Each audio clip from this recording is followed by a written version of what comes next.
What's up guys, welcome back to Let's Play Diablo 3. My name is Mattee, and I'm playing the monk. In the last video we killed the Skeleton King and we found out that this stranger here was the being that fell from the sky. He was the fallen star, and he had a sword that came down with him, but it broke and split into 3 parts. So now we're going to head to the Fields of Misery and start looking for the parts of this sword. Just before we do this, I'm just going to check my skills.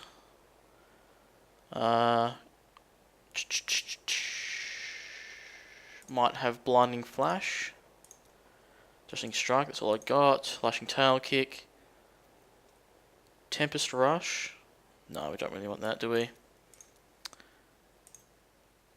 Deadly reach, I'll keep fist of thunder with the thunderclap rune. Right, let's head off. Okay, so now we're back in the Cemetery of the Forsaken. This is where the defiled crypts were. There's one of them. I'll quickly go loot this body. Okay, sweet. Alright. This time we're going to head up this path here where we didn't head before. Okay. Fields of Misery. Bit of rain. If there's a sword here, we will find it. Damn right we will, Mr. Templar. Alright, so I'm a bit of a fan of this area. It's like the first major wide open area in the game. There can be very many different random things here. Very many. Oh, okay. So check this guy out. Oh man, he's massive. Big tree. Not too difficult though. Let's listen to the lore for this guy. I have heard the most ridiculous tales about travelers being ambushed by vicious trees. Despite their names, the wooden raids are not, but fully mobile beasts who have taken on the guise of foes to ensnare their prey. Okay, so they're not really trees, apparently. They're monsters disguised as trees. Pretty clever. Oh shit. Okay, so we're running into quite a few new enemies here. So we've got goatmen. And we've got those giant bull buffalo-like things. Basically, they'll sit back and they'll perform a charge on you, and if you let them do it, it can knock you back and do quite a bit of damage. And as you can see here, these flowers from the trees. This is an attack from the tree, and if he plants that flower and you run over it, it'll do an AoE splash poison damage like effect on you, and it can actually really hurt you if you stay around with it too much. So you have to be kind of careful about where you stand when you find those trees. So, got quite a few blues from that one. Let's have a look. That's an upgrade. We lose our magic find. Oh well, it's not like we're going to find anything decent in normal mode. It's Hell and Inferno where all the good stuff is. So I won't really worry about that. Well, here we go. Here's a cave. This magic is familiar. Okay, so that's where we need to go. That's the Khazra Den. There's a glowing sword shard in there. We're not going to go in there just yet. We're going to keep exploring. Just on the off chance we find some sort of hidden event.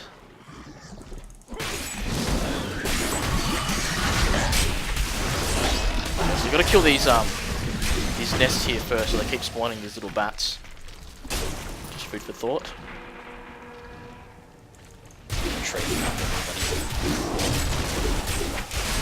There's flowers coming. Oh. One thing I will say about the AI with the Templar is that he's a bit stupid. Especially when I'm playing my Barbarian in Nightmare mode. He commonly stands in like AoE attacks and just takes damage for no reason when you think the AI would be smart enough to run out of that sort of stuff. It's okay. There's a chest here.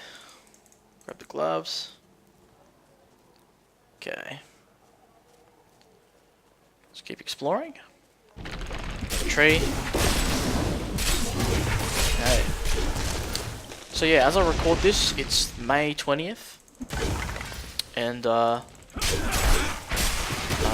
Max Payne 3 will be coming out soon. On PC in Australia, it comes out on June 2nd, which happens to be my birthday. So I will be buying that game on Steam, but I'll probably be playing it on that day, so I'll probably go out for my birthday and all that. But I'm thinking I'm going to do a Let's Play for that as well, so yeah, look forward to that. What's this? Nothing? Okay. Oh, what the hell was that? Like a trap. It's like a tripwire thing and I just ran into it and it's like a trap. There's a tree over there, we'll go get this chest first. So this is the best kind of chest you can find, I'm pretty sure, and it's usually guarded by powerful mobs. Don't want to step up those mushrooms. Those plants. I'll just show you guys, look. There we go, and if you run into them, you take damage. And it's quite potent if you stay in there, so. Look at all that gold, wow. Nothing to sneeze at. So let's go back and kill this tree that we saw over here.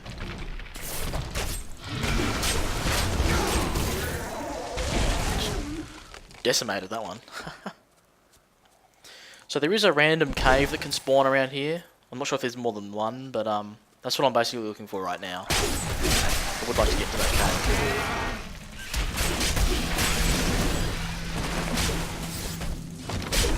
Okay, there's that thing. So there's his charge. As you can see, if you don't get out of the way, that will knock you back and do quite a bit of damage, so it's best to try and avoid it. Honed right here. Taking quite a bit of damage. Are closing. Lucky for me, the health orb dropped.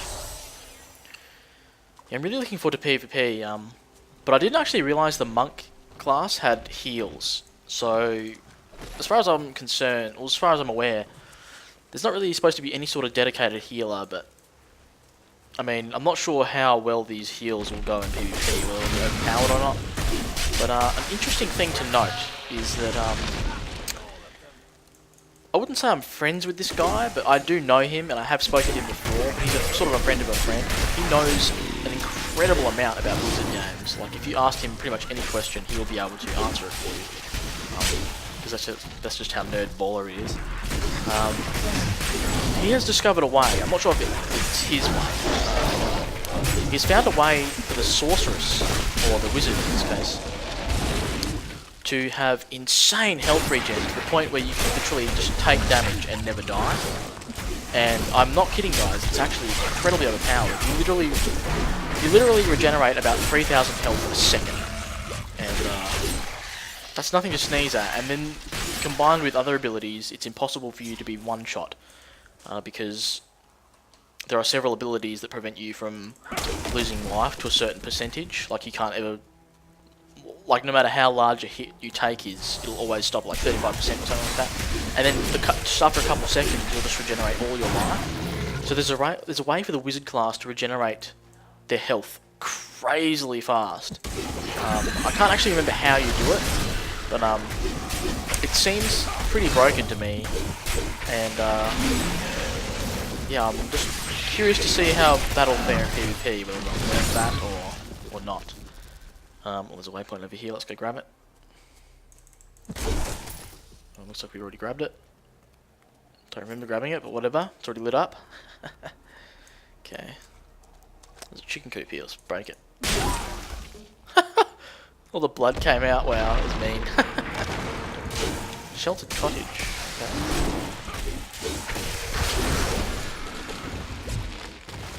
Whoa! Okay, well I'm in here. I've never found this before, what the hell? There's a chest, there's a bunch of dead villagers, what's going on? Once again, the randomness. Bloody chest.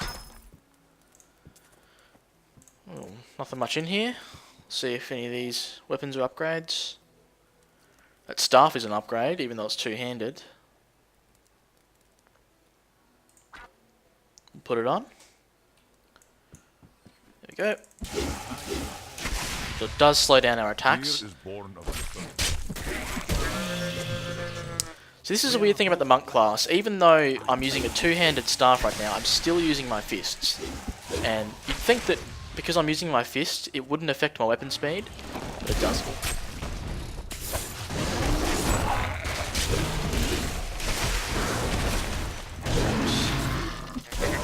die.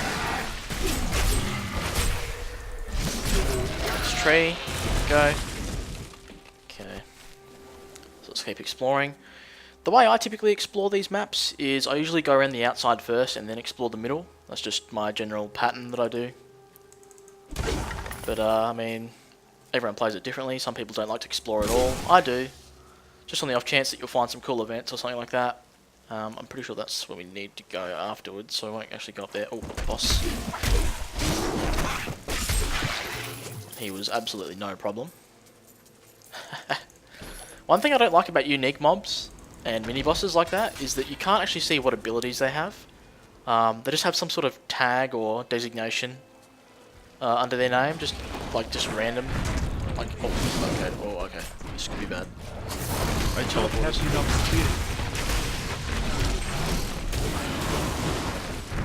Ow. Okay, the teleporters with an amazing charge, and I'm popping it. Potion. I need to sort this out. Incredibly dangerous. Kill the tree at least. Get out of the way of the charge. Kill that one. Kill off the weaker ones first. Try and get out of the way of the charge when we can. My Templar died. My injuries are less severe. Grab these health orbs.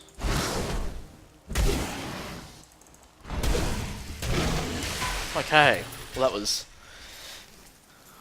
alright, wasn't it? It really depends on the types of monsters that you face. Like any monsters, like this is so randomly generated with the monsters that like just these goats here could have been randomly generated into the map as champions or rares, and it really depends on what type of monsters get changed into the rares and the champions, and what abilities they're given.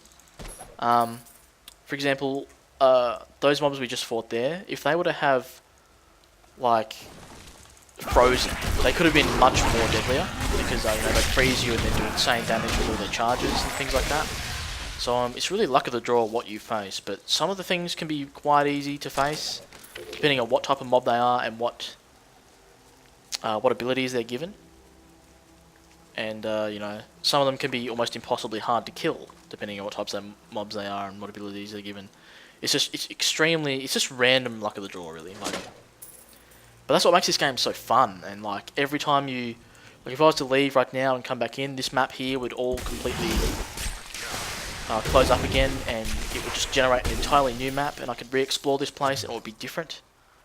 And that's what I love about Diablo, man. Oh, it's so good. It's what made me play Diablo 2 so much. But ever since I've started this Let's Play, I have had nothing but positive things to say, but I do have some negatives. The attacks on these farms, or the people of Tristram will starve. One of those negatives is my Templar interrupting me when I'm speaking. So I've just got the middle bit there to explore. So I'll probably go into that den, the Khazra den, do that and then explore the rest of it. But I do have some negatives, like I was saying. It's really kind of hard to put them into words without trying to bag the game out a lot, because I mean you have to take my word for it. I love the Diablo franchise, and I've been waiting for this game to come out for many years.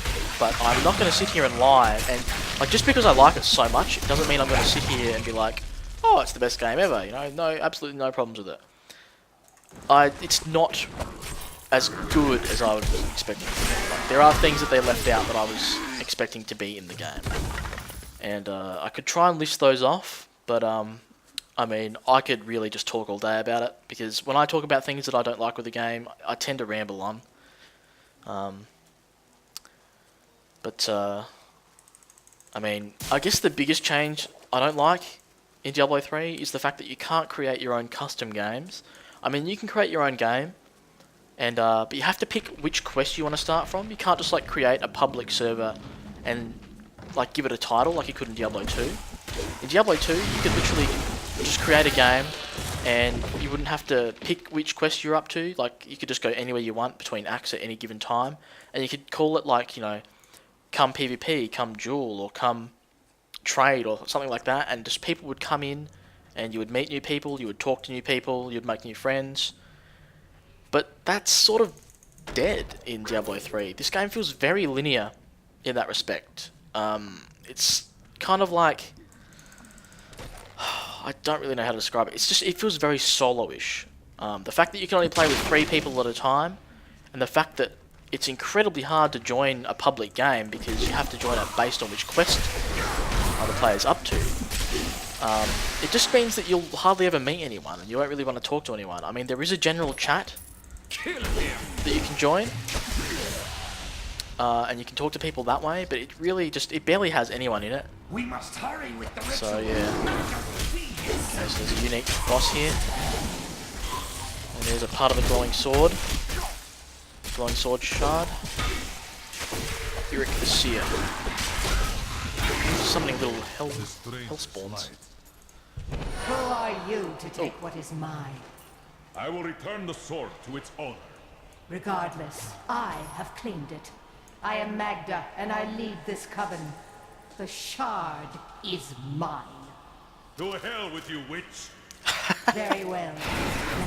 Oh, okay.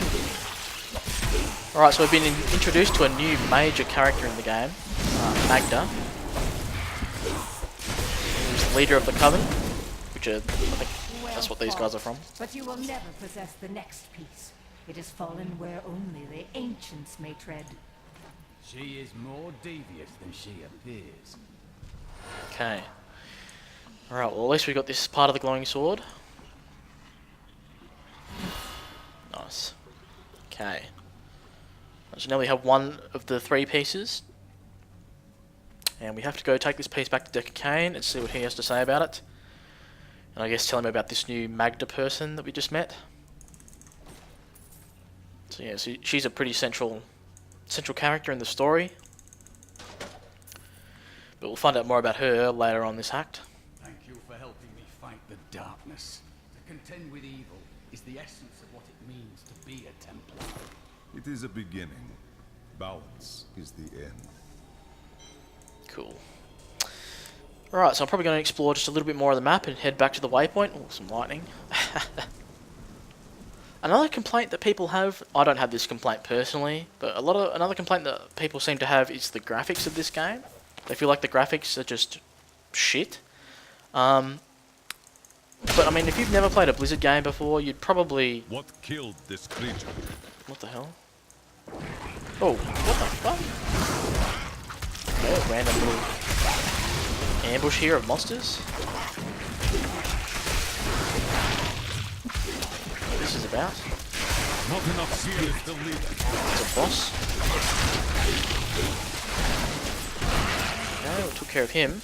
Those scavengers trapped my poor wife and me down there for hours. I'm sure she'd love to meet you, and thank you for your help. Okay. Alright, so we just defended this farmer from some sort of assault. Let's go My here love, and see what's going on. this is the man who saved our farm.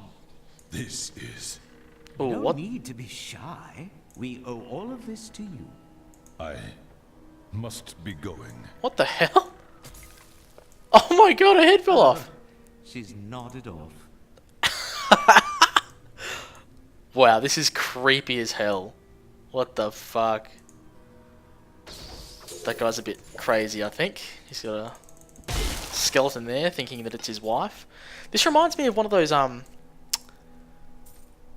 random events that you can run into in Red Dead Redemption, where you got to find flowers for this dude's wife who's dead, but you don't know she's dead until you actually find all the things that he wants. It's a little bit creepy, but whatever. Anyway guys, we're approaching 20 minutes here, so I'm probably going to cut this off and make a new part. Once I kill these champions, they're wallers, so it means they probably hack. I don't have enough spirit. Shit, I used the wrong ability. So as you can see, the waller ability, just they create walls randomly and it breaks line of sight with things and traps you in. Can be quite devastating if they use it correctly, and you know, they're deadlier enemies. But anyway guys, I'm going to cut this off here and make a new part, so don't go anywhere and I'll be right back.